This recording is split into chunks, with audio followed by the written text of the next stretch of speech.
ਬਿਸਮਿਲ੍ਲਾਹਿਰਰਹਿਮਾਨਿਰਰਹੀਮ। ਅਸੀਂ ਅੱਜ ਆਲੂ ਵਾਲੇ ਪਰਾਂਠੇ ਤਿਆਰ ਕਰਨ ਲੱਗੇ ਹਾਂ ਤੇ ਇਹਨਾਂ ਵਾਸਤੇ ਚੀਜ਼ਾਂ ਚਾਹੀਦੇ ਧਨੀਆ, ਸੁੱਕੀਆਂ ਧਨੀਆ, ਸਬਜ਼ ਧਨੀਆ, ਪਿਆਜ਼, ਮਿਰਚਾਂ, ਆਲੂ, ਨਮਕ।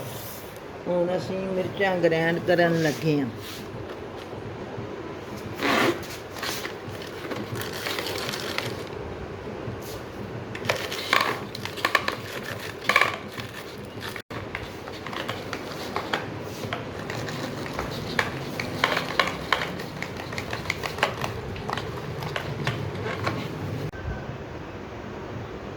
ਸਾਡੇ ਆਲੂ ਬੁਆਇਲ ਹੋ ਗਏ ਨੇ ਤੇ ਹੁਣ ਅਸੀਂ ਆਲੂ ਛਿੱਲ ਕੇ ਤੇ ਪੀਠੀ ਤਿਆਰ ਕਰਨ ਲੱਗੇ ਹਾਂ। ਅਸੀਂ ਹੁਣ ਸਾਡੇ ਆਲੂ ਤਿਆਰ ਹੋ ਗਏ ਨੇ, ਹੁਣ ਅਸੀਂ ਪਿਆਜ਼ ਪਾਉਣ ਲੱਗੇ ਹਾਂ। ਪਿਆਜ਼ਾਂ ਤੋਂ ਬਾਅਦ ਅਸੀਂ ਧਨੀਆ ਪਾਉਣ ਲੱਗੇ ਹਾਂ। ਧਨੀਆ ਤੋਂ ਬਾਅਦ ਸੁੱਕੀਆਂ ਧਨੀਆ ਪਾਉਣ ਲੱਗੇ ਹਾਂ। ਉਹਦੇ ਤੋਂ ਬਾਅਦ ਅਸੀਂ ਮਿਰਚਾਂ ਪਾਉਣ ਲੱਗੇ ਹਾਂ। ਮਿਰਚਾਂ ਤੋਂ ਬਾਅਦ ਅਸੀਂ ਨਮਕ ਪਾਉਣ ਲੱਗੇ ਹਾਂ।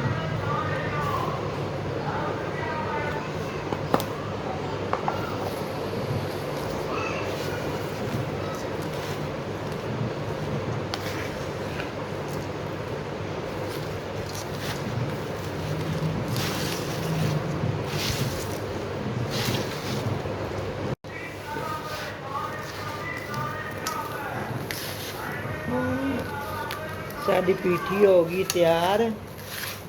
ਸਫਾਈ ਦਾ ਖਾਸ ਖਿਆਲ ਰੱਖਣਾ।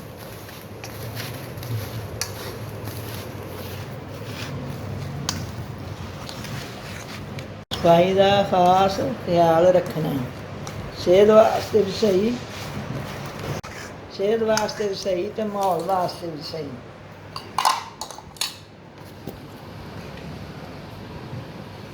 ਹੁਣ ਸਾਡੀ ਪੀਠੀ ਤਿਆਰ ਹੋ ਗਈ। ਹੁਣ ਅਸੀਂ ਪਰਾਂਠੇ ਬਣਾਉਣ ਲੱਗੇ ਹਾਂ। ਬਿਸਮਿਲ੍ਲਾਹਿਰਰਹਿਮਾਨਿਰਰਹੀਮ। ਹੁਣ ਮੈਂ ਨਾ ਚੁੱਲ੍ਹਾ ਚਲਾਉਣ ਲੱਗੀ ਹਾਂ ਤੇ ਉੱਤੇ ਤਵਾ ਚੜਾਉਣ।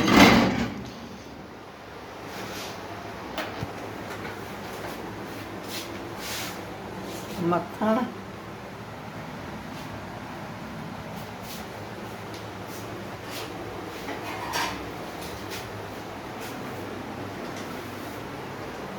ਦੇਖੋ ਪੀਠੀ ਕਿੰਨੀ ਅੱਛੀ ਹੈ, ਕਿੰਨੀ ਖੁਸ਼ਬੂਦਾਰ ਹੈ, ਕਿੰਨੀ ਮਜ਼ੇਦਾਰ ਹੈ, ਕਿੰਨੇ ਮਜ਼ੇਦਾਰ ਪਰਾਂਠੇ ਹੋਣਗੇ। ਮੇਰਿਆਂ ਪੁੱਤਰਾਂ ਨੂੰ ਵੀ ਬੜੇ ਪਸੰਦ ਨੇ ਆਲੂ ਵਾਲੇ ਪਰਾਂਠੇ। ਵੇਖੋ ਪੀਠੀ ਕਿੱਡੀ ਖੂਬਸੂਰਤ ਹੈ। ਮੈਂ ਰੋਟੀਆਂ ਪੀਠੀ ਤਿਆਰ ਹੋ ਕੇ ਤੇ ਹੁਣ ਪਰਾਂਠੇ ਬਣਾਉਣ ਲੱਗੀ ਹਾਂ।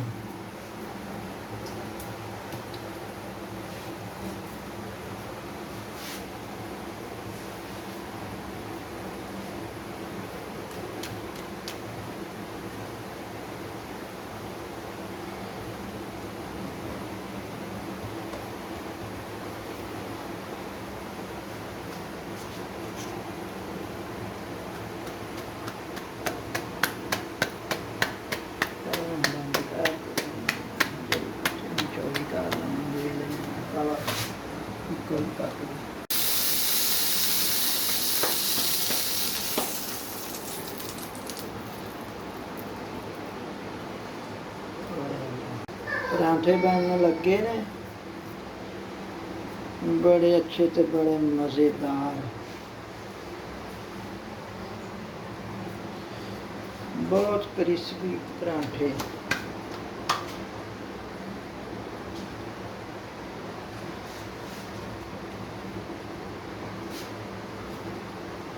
ਹਰ ਬੱਚੇ ਦੀ ਪਸੰਦ ਦੇ ਪਰਾਂਠੇ।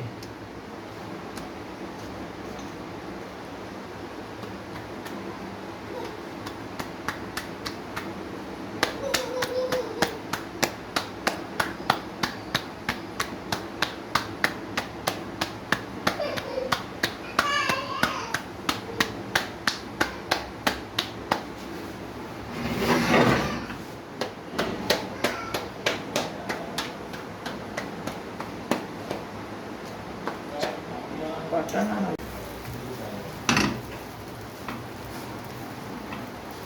ਚਲਾਓ ਇਹ ਬੈਲ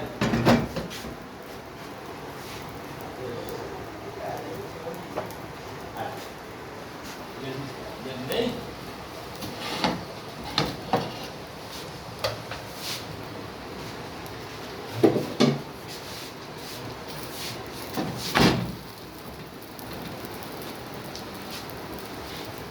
ਇਹ ਤੈਨੂੰ ਕੀ ਮਨ ਹੋ ਰਿਹਾ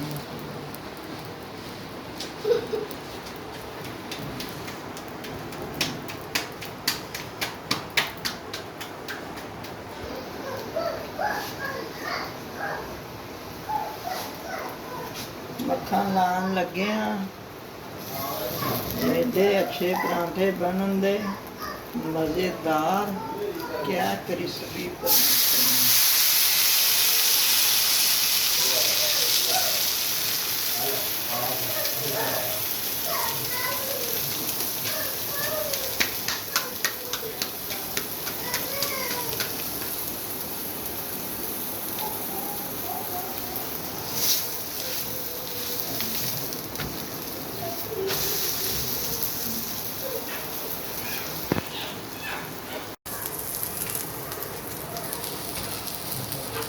परांठा हो गया है तैयार कैसा मजेदार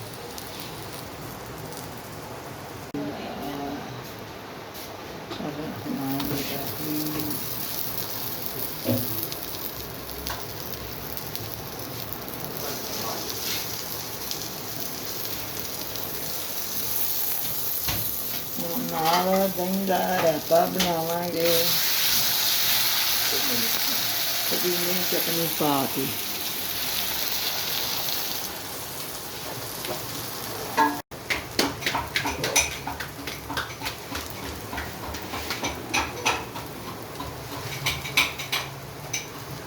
हो गया तैयार ते हुण असीं लगे रायता बनाउण पुदीने की चटनी वाला